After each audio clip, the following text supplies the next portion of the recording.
Esta es la sesión 4 del curso de mecánica clásica y en esta ocasión vamos a tratar el tema del resorte amortiguado y forzado, además de ver una aplicación de los modelos de resortes al choque de dos agujeros negros. Así iniciamos con el tema del resorte amortiguado y forzado. Se llaman oscilaciones forzadas a las producidas por una fuerza externa al sistema que permite que éste continúe oscilando mientras que esta fuerza exista. Cuando la fuerza externa desaparezca, se tendrá un caso de oscilación amortiguada. Existen varios modelos de fuerza que se pueden aplicar. Existe el modelo de diente de sierra, de función escalón y, por supuesto, la fuerza impulsora senoidal. Nosotros vamos a utilizar este último modelo en el cual esta fuerza senoidal está definida de este modo. La fuerza impulsora es igual a F sub 0 por el coseno de omega t, en donde omega es la frecuencia angular inducida por el elemento externo o motor que mantiene a dicha fuerza en acción.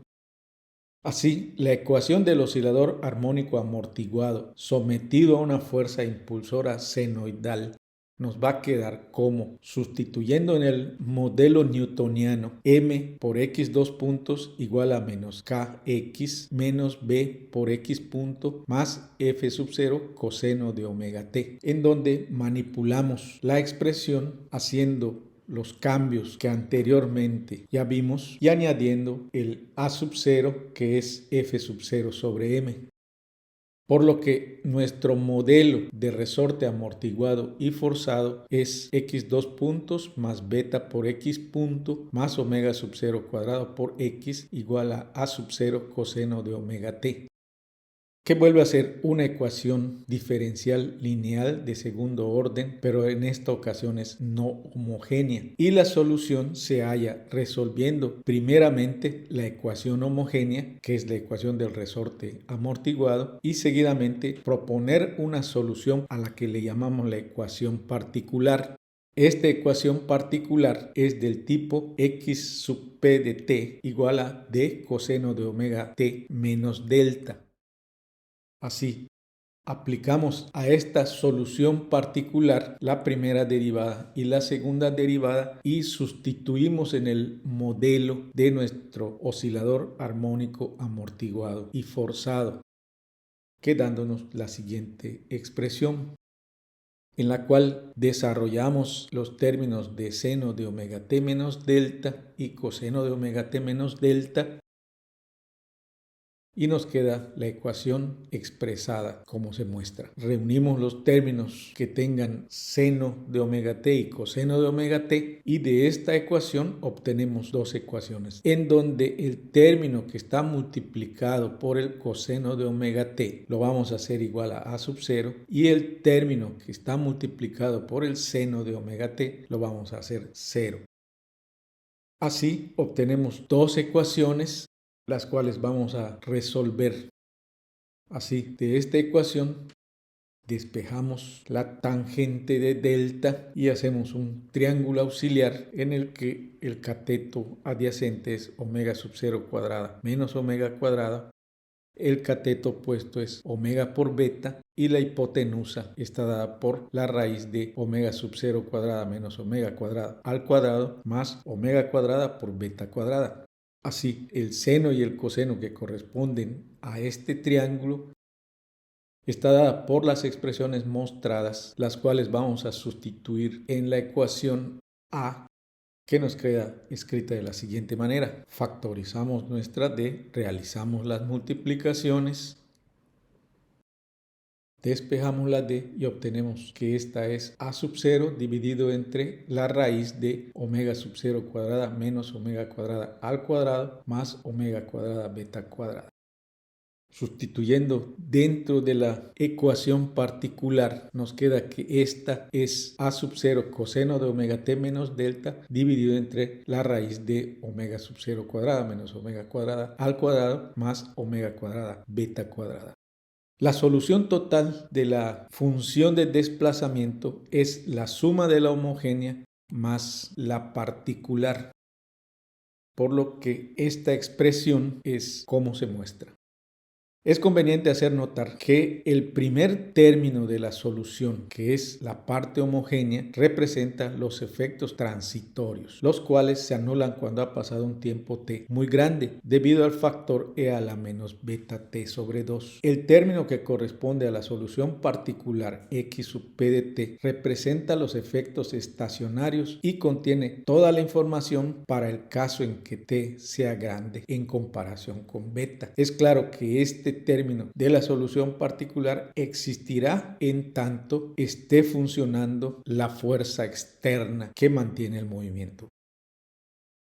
Asociado a esta solución existe el concepto de la resonancia, la cual es el efecto físico que tiene lugar cuando sobre un sistema capaz de oscilar se aplica una fuerza periódica cuya frecuencia es muy próxima o igual a la frecuencia propia del sistema. En tal caso, la amplitud de las oscilaciones tiende a aumentar progresivamente. Para analizar la resonancia, tomemos las frecuencias omega y omega sub 0 de tal manera que hagamos el cambio en la amplitud de la ecuación particular en donde beta es la variable. Así, una función d que depende de beta es igual a sub 0 dividido entre la raíz de omega sub 0 cuadrada menos omega cuadrada al cuadrado más omega cuadrada beta cuadrada, la cual tiene el comportamiento que se muestra y que se hace muy grande cuando omega tiende a ser igual a omega sub 0. Así, si se mantiene a sub 0, omega sub 0 y se hace variar a omega como un parámetro, se obtiene la máxima amplitud cuando omega es exactamente igual a omega sub 0. En este caso se dice que el sistema entró en resonancia.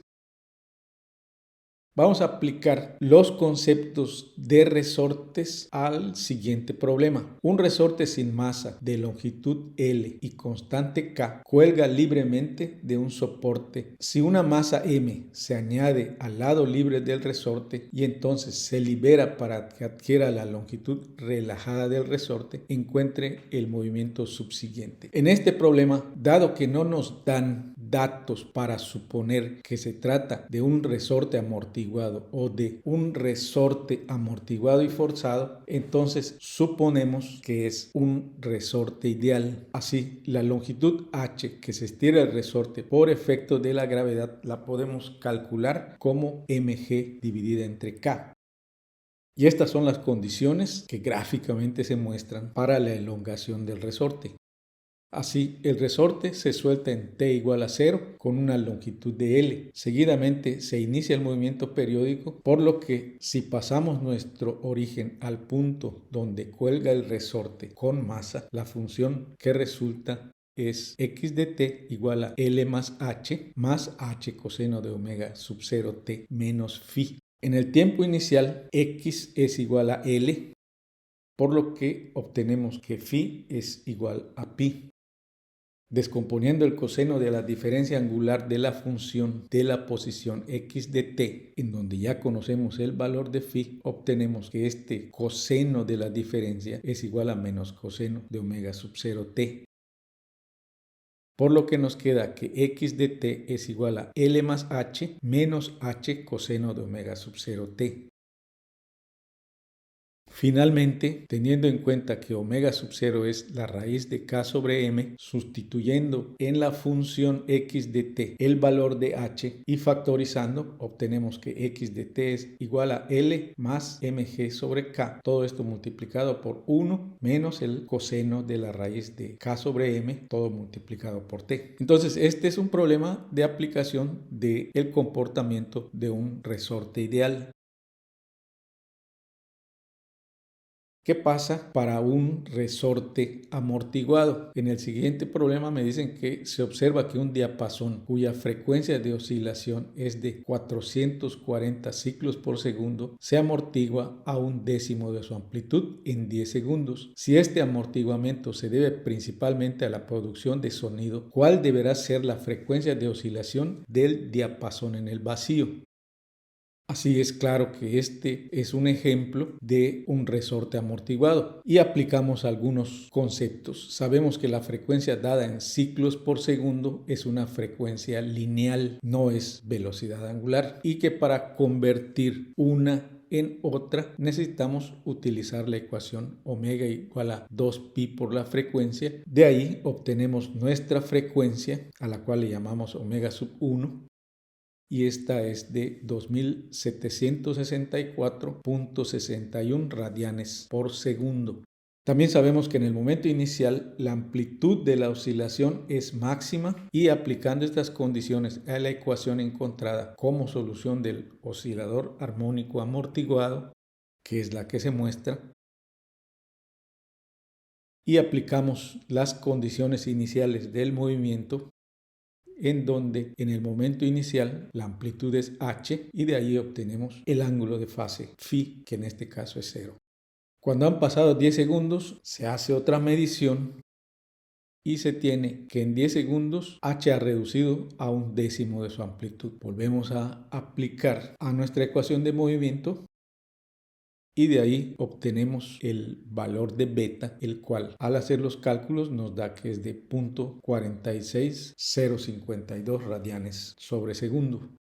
Utilizamos el valor de beta y de omega sub 1 para calcular omega sub 0, el cual nos da como 1/2 de la raíz de 4 veces omega sub 1 al cuadrado más beta cuadrada.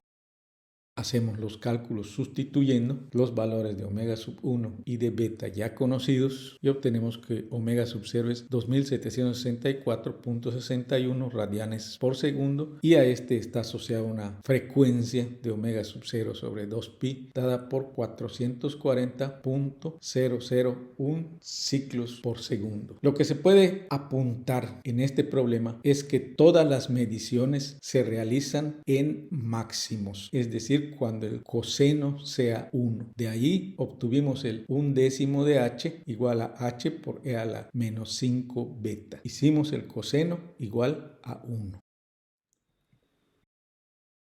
El primer personaje que empezó a tratar a la física de modo sistemático es Aristóteles, el cual pensaba que el espacio entre los objetos no puede ser vacío, debe estar lleno de algo. Aristóteles a ese algo que llena el espacio le llamó el éter, y pensaba que los planetas, que eran los objetos errantes en el firmamento, estaban sostenidos en ese éter.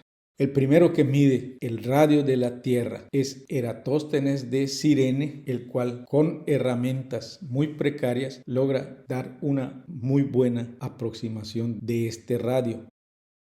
Claudio Ptolomeo pone a la Tierra en el centro del universo. Copérnico pone al Sol en el centro del universo, yendo en contra de lo que decía Ptolomeo. Galileo Galilei utiliza el telescopio para observar a Venus, Marte, Júpiter, las lunas de Júpiter. Johannes Kepler, junto con Tycho Brahe, pueden establecer las órbitas de los planetas, y todos ellos piensan como Aristóteles, que el universo está lleno de una sustancia que Aristóteles bautizó como el éter. Isaac Newton establece la ley de gravitación universal y además pone el concepto de que el universo es eterno. Como lo vemos hoy, así será hasta el final de los tiempos. Hippolyte Fizeau fue uno de los primeros que logran medir la velocidad de la luz en el éter. James Clerk Maxwell, a través de sus ecuaciones, logra medir de manera muy precisa la velocidad de la luz en el éter. Albert Michelson, junto con Edward Morley, proponen un experimento para que se pueda asegurar la existencia del éter. Pero ante el fracaso de las mediciones de Michelson y Morley, Lorentz, Poincaré y Einstein proponen la relatividad especial. Edwin Hubble mide la velocidad a la que se alejan los planetas de un punto. Y entonces Georges Lemaitre convence a Einstein de cambiar sus constantes cosmológicas para encontrar el momento en que Dios genera el universo, es decir, el inicio del Big Bang. Albert Einstein modifica sus constantes cosmológicas y además dice que el universo está formado por una malla de espacio-tiempo y que los cuerpos muy masivos deforman esta malla de espacio-tiempo. Basados en la idea de Albert Einstein: si dos objetos muy masivos chocan, van a generar ondas gravitacionales. En 1887, Albert Michelson y Edward Morley proponen un experimento para comprobar la existencia del éter a través de un aparato que se conoce como el interferómetro. Esta es una imagen del interferómetro, en donde es una piedra rectangular bastante grande que está asentada sobre una piscina de mercurio para que ésta pueda ser girada. Los tamaños de los brazos del interferómetro son de alrededor de 1 metro en el experimento de Michelson y Morley. El objetivo de este experimento fue obtener ondas que estén en fases distintas y que por lo tanto se cancelarían. Es decir, lo que pretendía hallar es que el centro del círculo estuviera vacío. Nunca pudo encontrar este centro vacío, siempre estuvo alumbrado, y entonces el resultado fue, según palabras de Albert Michelson, el fracaso más exitoso, ya que se demostró que no se tenían elementos que sustenten al viento de éter propuesto por Aristóteles.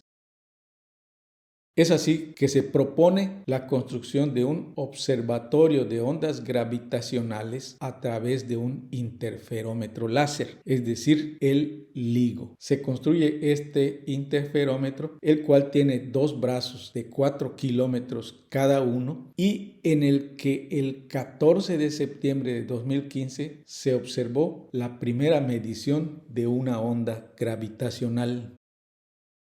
And they are dynamical perturbations in the fabric of space-time, ripples in space-time, if you will. A ripple in the fabric of space and time.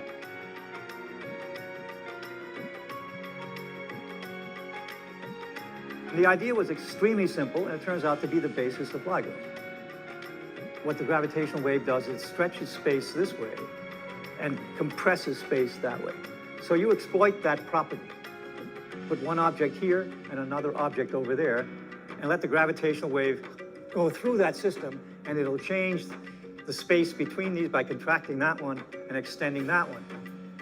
And I came to the conclusion that if you made this long enough, if you didn't make it a little pipsqueak thing like this, but you made it sort of kilometer scale, you could probably get these extremely precise measurements. Later, researchers realized that if two particularly giant masses, like two black holes, are trapped in each other's gravitational field, they should start to spiral in towards each other, and so would the distortions they make to space-time. This would create gravitational waves which would travel away from the objects like ripples in a pond. This one lasted longer than the first one, both because our detectors are better at the lowest frequencies, and because the signal is from black holes, which are smaller, so they last longer. And it's really dramatic if you listen to the audio. The first signal that we get. Este es el observatorio de ondas gravitacionales, el cual se puede observar que los brazos son perpendiculares entre sí y que tienen una distancia, como se menciona en el video, de 4 kilómetros. Existen en funcionamiento en Estados Unidos 2 observatorios, uno en Hanford y otro en Livingston, y existen otros planeados y otros que están en construcción. Las observaciones y mediciones que se han hecho con estos observatorios en funcionamiento se muestran en la pantalla. Así que, por la forma de las mediciones de las ondas gravitacionales, se proponen 2 funciones experimentales que aproximan su comportamiento. Una que represente el giro de los agujeros negros y otra que represente el decaimiento posterior en el medio interestelar.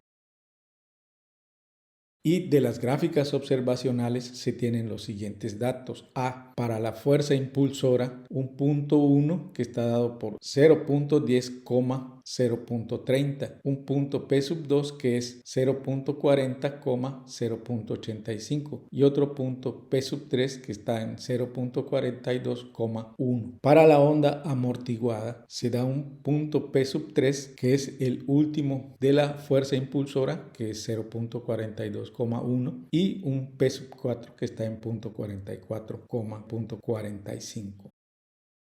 Se realiza un ajuste al modelo generado por el giro de los agujeros negros para el resorte amortiguado y se establece que la función de desplazamiento impulsora está dada por una ecuación similar a la del resorte amortiguado, pero con el exponencial real positivo. Es decir, este sería el modelo. La diferencia con el resorte amortiguado es que el exponencial beta t sobre 2 es positivo.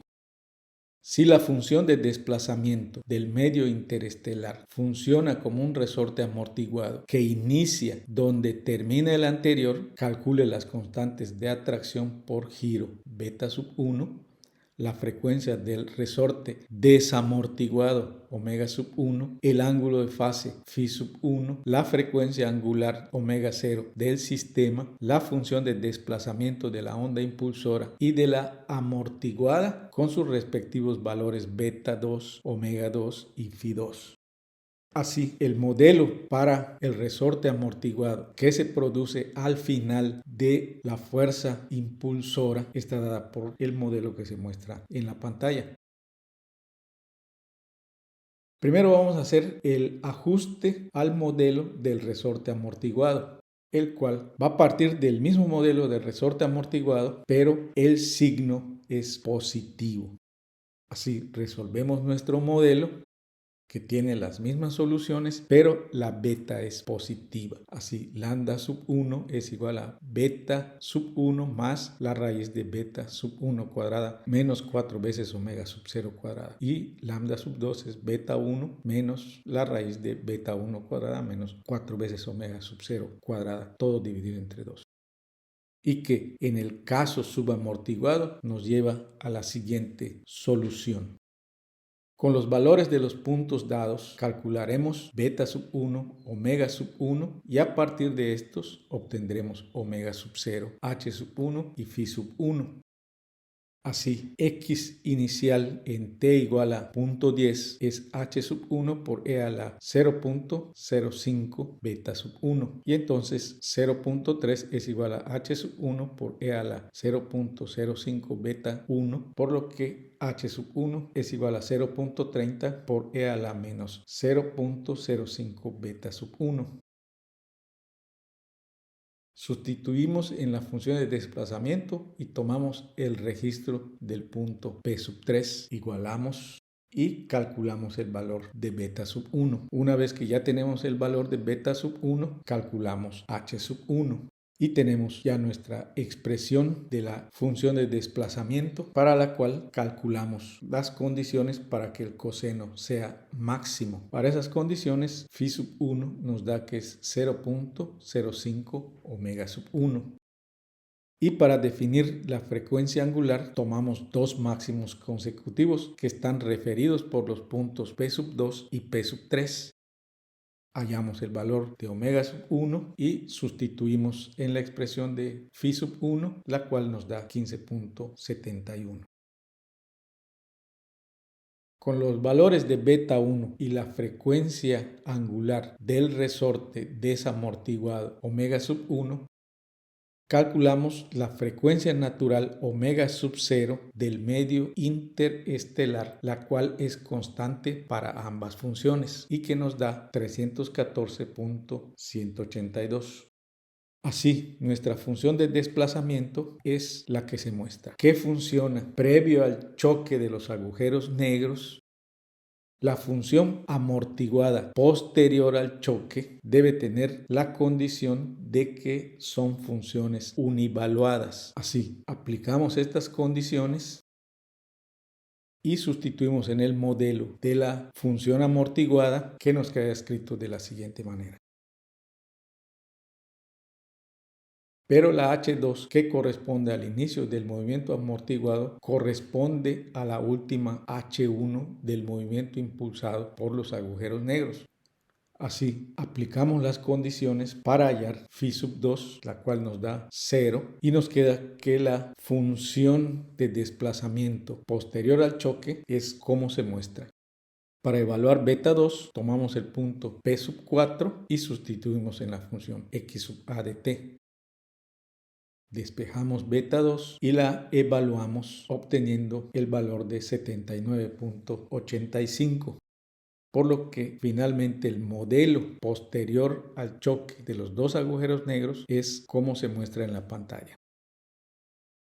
Utilizaremos los valores de beta sub 2 y omega sub 0 para calcular el valor de omega sub 2, el cual nos da que es 311.63 y nuestro modelo de la función de desplazamiento posterior al choque de los agujeros negros es como se muestra en la pantalla. Así, tenemos dos ondas, una previa al choque y otra posterior al choque.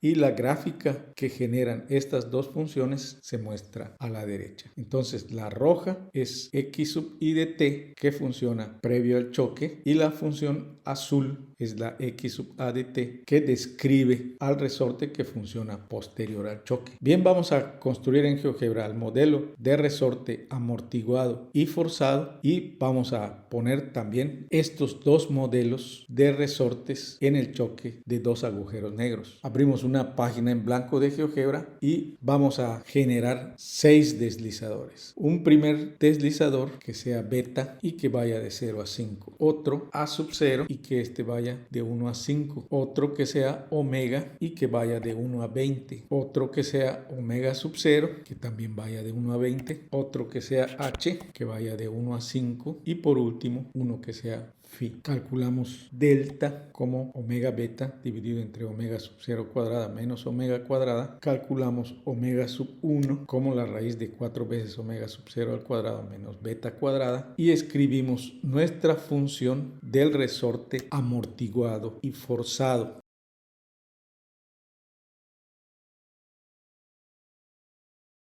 El cual, si nosotros vamos cambiando a sub 0, va cambiando. Si nosotros cambiamos beta, omega sub 0, el valor de h, entonces vamos dando varios valores a los parámetros para ver cómo se modifica esta expresión. ¿Cuál es la diferencia entre el resorte amortiguado y el resorte amortiguado y forzado? La diferencia es la omega que le da la característica, la fuerza externa.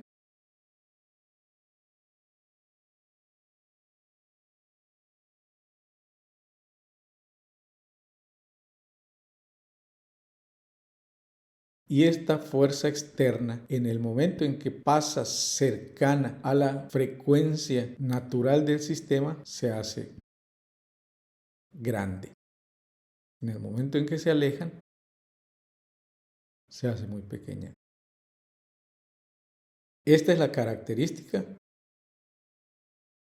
que nos da la resonancia. Para ver mejor la resonancia, vamos a escribir una función P que depende de beta, que es precisamente nuestra resonancia.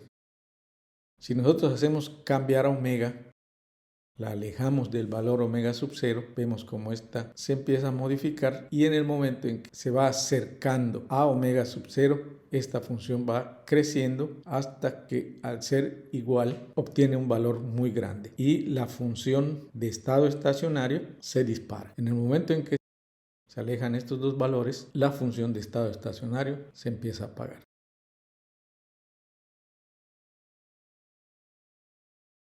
Entonces, este es nuestro resorte amortiguado y forzado. Sabemos que la A es nuestra constante multiplicadora de la fuerza del resorte, pero cuyo efecto no es comparable con el de la resonancia.